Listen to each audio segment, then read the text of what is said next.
Clickbait. Okay. Hopefully that ends up being my thumbnail. YouTube does this thing where, like, if you pose for a long amount of seconds, it automatically makes that image your thumbnail without you having to, like, go in and, like, manually do it. Love that. Love not having to manually do shit ever. So, yeah.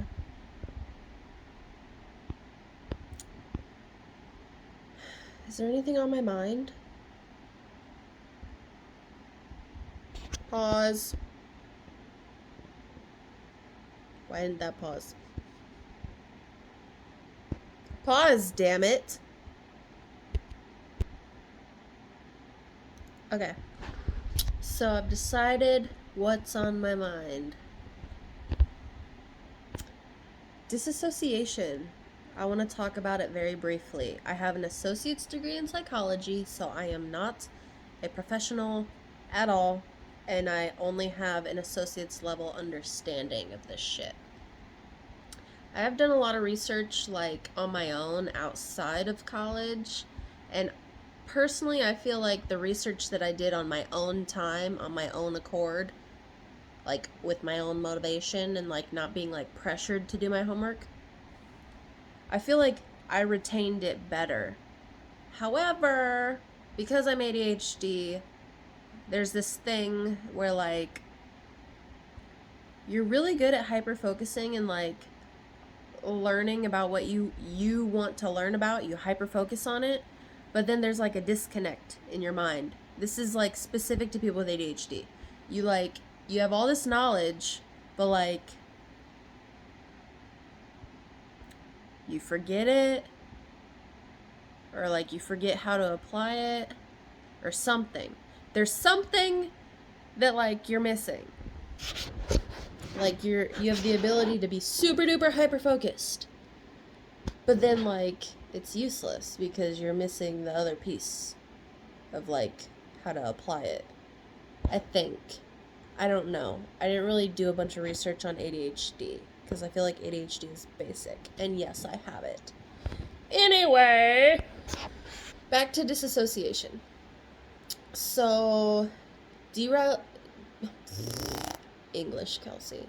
Derealization disorder and depersonalization disorder are common disorders. They're not rare by any means. Pretty sure my mom has both. She's described feelings that she feels, and those feelings that she feels are like textbook definition of both of those disorders. And when I said that to her, she was like, "Nah, fam." So I was like, "Alright, bye." And pretty sure I have it too, so that's cool. That's great for me. I do have a dissociative disorder. It's unspecified.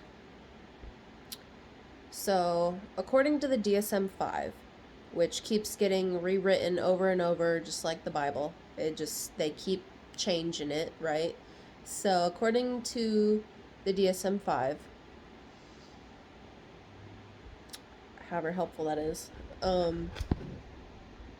there's 4 types of dissociation disorders. There's 4 types of dissociative disorders. You know what? I've done, like, extensive research on this shit. What I should be doing right now is, like, sitting in my fucking chair at my big-ass desk. I should get a tripod for my phone to be on. I should have my degree in the background, and I should write out, like, a plan of what I'm gonna say before I say it. That'd probably help me, like, organize my thoughts, because my thoughts are just never, ever organized. Like, it's a real problem. Anyway, the 4 types of dissociative disorders. Okay. 1, you got this is in no order, special order. Dissociative amnesia. I don't remember the exact definition. Again, I went to college. I had to sit in a classroom with like 30 other people. Shit was going on around me. I wasn't fully like there. I was like depersonalizing. I didn't retain much, if I'm being quite honest. I didn't retain much. I did most of my retaining when I was at home, in my pajamas, in my bed, doing my own research on my own time, by myself in the comfort of my home. So yeah, this degree doesn't mean shit. I'm just gonna fucking say that. This degree does not mean shit. It's a goddamn fucking piece of paper and that's it. Anyway, there's dissociative fugue. Don't remember what that means. And then there's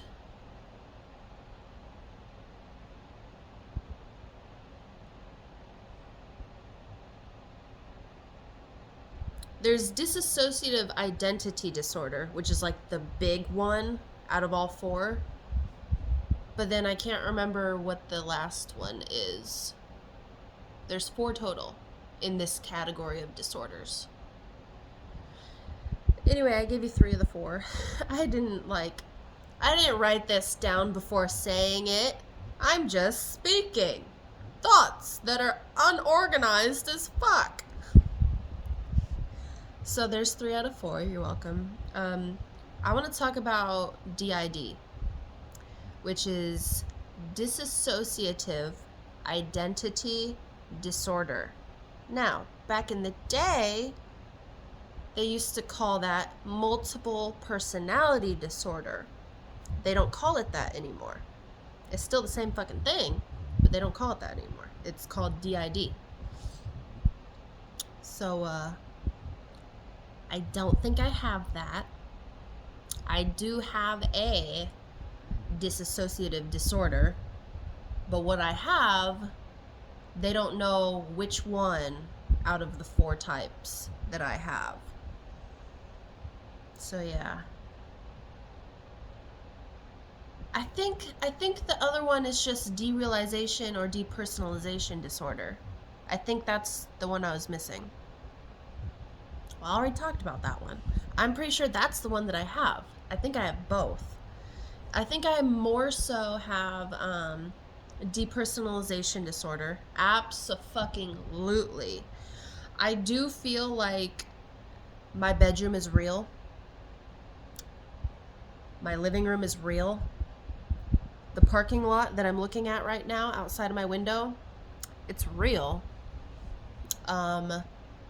People walking down the hallways, my neighbors, they're all real. I'm aware of this. So I don't think I have derealization disorder. I think I just have depersonalization disorder. I feel like I'm not in the front seat of my own life. I feel like it's so weird to talk about. Like,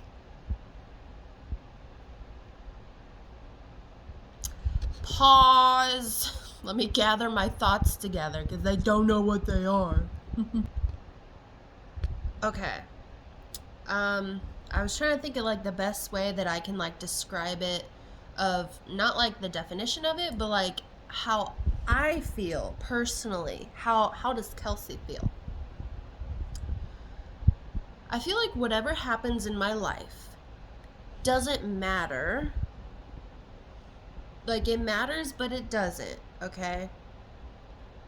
It matters for obvious reasons, but the reason why it doesn't matter, and this is like the difference between me and other people that don't have this disorder. This is what sets me apart. The reason why nothing in my life matters is because, let me give you an example. Let's say that actually I got a perfect example. I'm not going to name names, but this is a real situation with a real person that happened in real life. I've got a neighbor. We got pretty close. We had amazing, deep conversations for like an extended period of time. we like really connected, like on a soulful level. I'm not religious. I don't know what else to say other than soulful, okay? But I'm not religious. Like we connected deeply. Like we thought very similarly. We've had similar life experiences. We can relate to each other. I guess it's what you would call a connection. But he was getting upset because he's the type of person where, like, he wants to establish some sort of, like, continuity. I feel like that's a good word. Like, some sort of, like, consistency. Like he's the type of person where, like, if he's gonna feel close to you, then he's gonna want to call you, like, at least once every other day and, like, just shoot the shit with you. I'm not that type of person at all.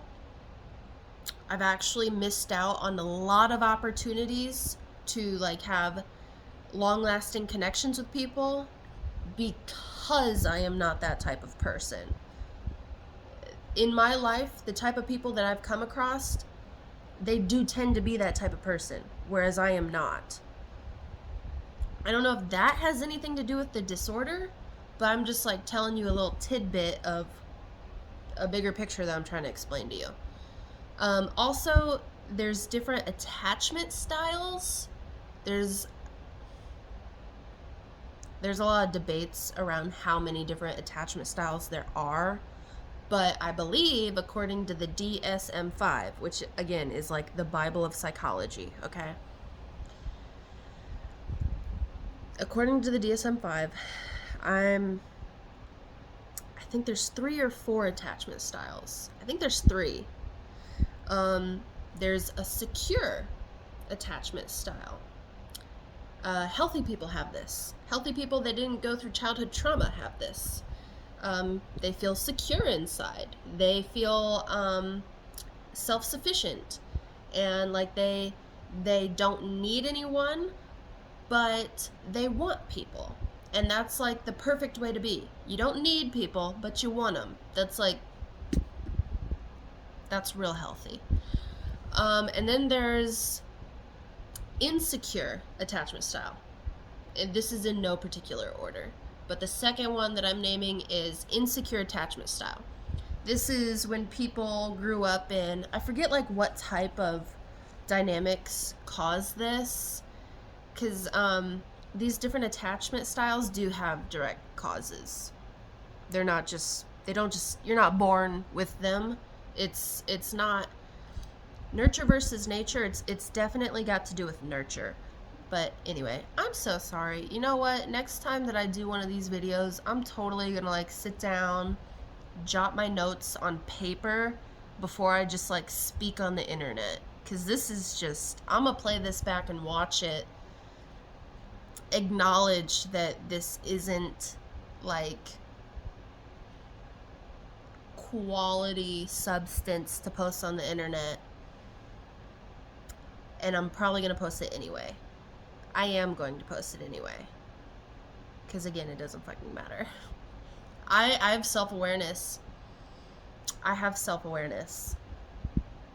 I've been to therapy. Anyway. Okay, so insecure attachment style. Okay? Don't recall what causes this, but basically, you're insecure. It's in the name. And this type of attachment style tends to be very clingy, very needy, and very insecure. I'm sure there's more, but I don't recall at this moment. Okay? And then there's the third attachment style, which is called disorganized attachment style. I have that. That's what I have. I don't think that's got anything to do with why my thoughts are disorganized. That's not related. My thoughts are disorganized because I have ADHD. But my relationship building skills and like my ability to connect with others is disorganized as fuck. It's a real problem. It's a very big problem in my life. I've had it for as long as I can remember. Actually, in high school, I was like very self-absorbed, very selfish, very unaware of everything about myself. Like, I was just fucking oblivious to who I was. Hold on. Okay, notification. And I was like highly disassociated in high school. Like, to the fullest extent that a person could disassociate. That was me in high school. Like, I barely fucking remember it. I remember that I had a lot of really, really, really good friends, but I also remember that, like, I hated myself, told myself that I loved myself. I didn't know that back then. I know it now looking back. I feel like the way I say things is confusing. It's ADHD. In high school, I had no self-awareness. I'm about to be 27 in a few weeks. I've got a lot of self-awareness about myself now. I've been through so much fucking therapy, and I've read a lot of books and done a lot of research, okay?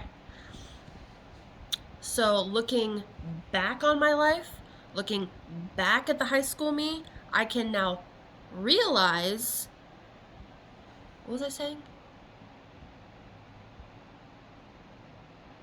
Pause. I can now realize that I was heavily disassociated. I didn't actually like who I was. I didn't like myself. There's a lot that I hated about myself, but I masked it by trying to, like, seem like I was better than I actually felt inside, which is a narcissistic trait. That's what narcissists do.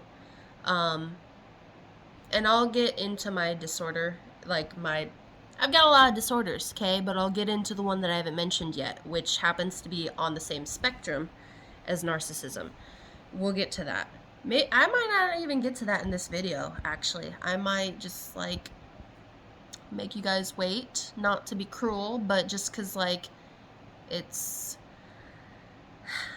I want to be more organized when I, like, dive deep into, like, my big disorder. ADHD, everyone has ADHD, okay? I don't feel the need to, like, organize my thoughts to talk about ADHD, okay? Anyway, and these are official diagnoses, by the way, by real doctors, whatever that means. Doctors can be wrong. I also want to say that, yes, I've been officially diagnosed by a doctor. Can doctors be wrong sometimes? Abso-fucking-lutely, and I'm going to make a whole separate video about, just specifically about that. And I'm going to make sure my thoughts are real organized when I make that one. Anyway, back to what I was saying. I had a lot of narcissistic traits, not narcissistic personality disorder. I had a lot of narcissistic traits in high school. And now that I'm about to be 27, and I'm looking back on that, I can see that now. I can see it. Am I that way anymore? No, that was 10 years ago. Things have changed. Do I still have bad traits? Absolutely. We all do. Do I still have all of the same ones from 10 years ago? No! If anyone does have, like, all of the same traits from 10 years ago, that'd be weird. Anyway. Yeah, so did I finish talking about the disorganized attachment style? Did I, like, finish that?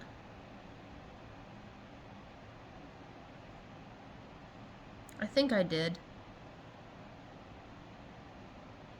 Okay. Oh, what I didn't finish was depersonalization disorder, which on my diagnosis list, it doesn't say depersonalization disorder. It just says dissociative disorder, and then in parentheses it says unspecified, because there's 4 types. But my own personal opinion, I think that the type that I have is depersonalization disorder. You know what? I have the paperwork. Let me go fucking look at it. Let me make sure that, like, what I'm saying, I'm pretty sure that it's unspecified.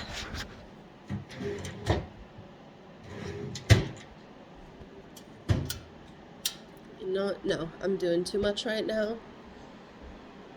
I'm just going to put that in the next video. Make more content. I don't have to say everything in one video. I might try to, but I don't need to. Okay.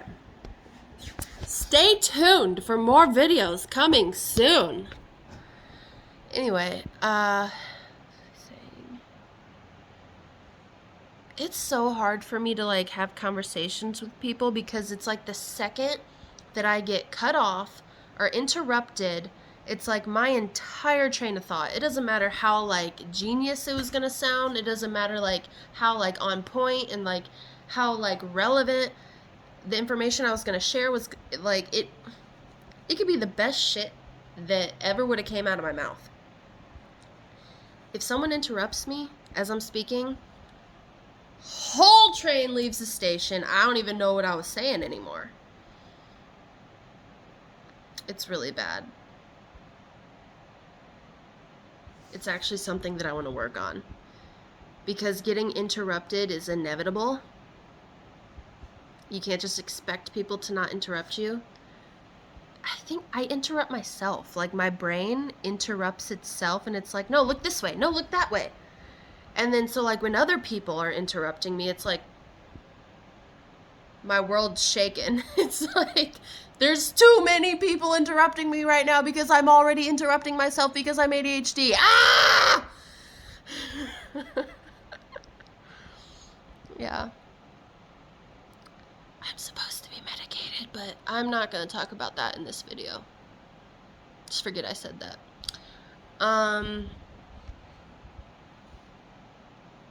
Anyway,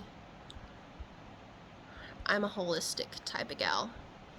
We're not getting into that in this video, okay? I forget what I was gonna say, so pause. You know what? No, this video's already decently long enough. I've been recording for 23 minutes. I'm not gonna edit anything. I'm just gonna fucking upload it. The next time that I do one of these, like, mental health videos, I am gonna try to, like, organize my thoughts before I speak. I'm gonna try my best, and I can only say that, you know, as time goes on with more practice, I'd hope that I'd get better. There's no guarantee in life at all with anything, but I'm gonna practice organizing my thoughts, and we'll see what happens. We'll see if that makes it better. But I'm gonna wrap this up. I know I didn't, like, fully finish what I was saying, but I'll make another video about this in the future. The near future, okay? So just turn on that notification bell. Stay tuned. Watch your notifications, because I might pop up on your phone, and you better watch it, because it's gonna be something real important. Probably. So, again, derealization and depersonalization are not rare. They're pretty common disorders. They're not, like, as common as ADHD, but they're pretty common. They're not rare. So if you know someone in your life that has any of those disorders, just, like, try to be understanding, and, like, try not to be rude, and just try to, like, be understanding. Did I already say that?